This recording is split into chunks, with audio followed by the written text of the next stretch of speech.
14 വർഷങ്ങൾക്ക് ശേഷം വീണ്ടും ഇതാ കൊണ്ടോട്ടി നേർച്ചയ്ക്ക് കൊടി കയറിയിരിക്കുന്നു. ഒരു ഉത്സവം അല്ലെങ്കിൽ ഏതെങ്കിലും ഒരു സമുദായത്തിന്റെ മതപരമായ ആഘോഷം എന്നതിനുമപ്പുറം മാനവികതയെ ആഘോഷമാക്കുന്നു എന്നതാണ് കൊണ്ടോട്ടി നേർച്ചയുടെ പ്രത്യേകത.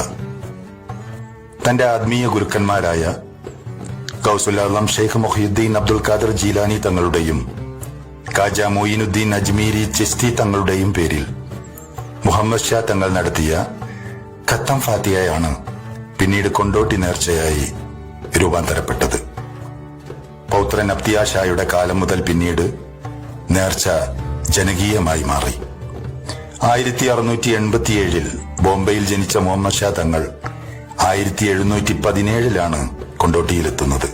എന്നാൽ ചുരുങ്ങിയ കാലം കൊണ്ട് കൊണ്ടോട്ടിയിലും പരിസര ഗ്രാമങ്ങളിലും മുഹമ്മദ് ഷാ തങ്ങളുടെ സ്വാധീനം വ്യാപിച്ചു തുടങ്ങി. കേരളീയ സംസ്കാരത്തിൽ അലിഞ്ഞു ചേർന്ന പേർഷ്യൻ ധാരയാണ് കൊണ്ടോട്ടി നേർച്ച. നേർച്ചയിൽ മുഴങ്ങാറുള്ള ഷഹനായി സംഗീതവും മരീദ എന്നറിയപ്പെടുന്ന മുഗൾ പലഹാരവും ഇതിന് തെളിവാണ്. ഏറനാടിന്റെ കാർഷിക സാംസ്കാരികോത്സവം കൂടിയാണ് കൊണ്ടോട്ടി നേർച്ച. ഞാൻ കൊണ്ടോട്ടി നേർച്ച കാണാൻ പോയി, ഏറ്റം മൂറ്റം കൊള്ളും കാഴ്ച കണ്ടിട്ടജബായി.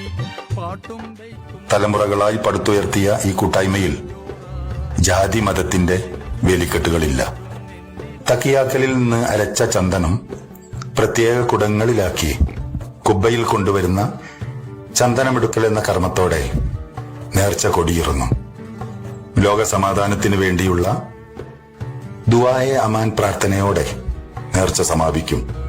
തുടർന്ന് മുഗൾ പലഹാരമായ മരീദ വിതരണം ചെയ്യും. പരിസമാപ്തി അറിയിച്ചുകൊണ്ട് പീരങ്കികൾ വീണ്ടും ശബ്ദിക്കും.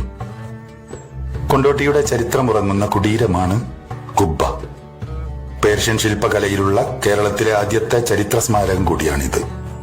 ഡൽഹിയിലെ മുഗൾ കെട്ടിട നിർമ്മിതിയോടും ഇതിനേറെ സാമ്യം കാണാം.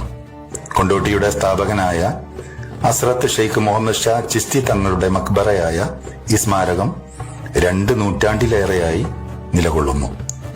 കൊണ്ടോട്ടി നേർച്ച തുടങ്ങുന്നതും സമാപിക്കുന്നതും കുബ്ബയിൽ ഹസ്രത്ത് മുഹമ്മദ് ഷാ തങ്ങളുടെ മക്ബറയിലെ പ്രത്യേക പ്രാർത്ഥനയോടെയാണ്.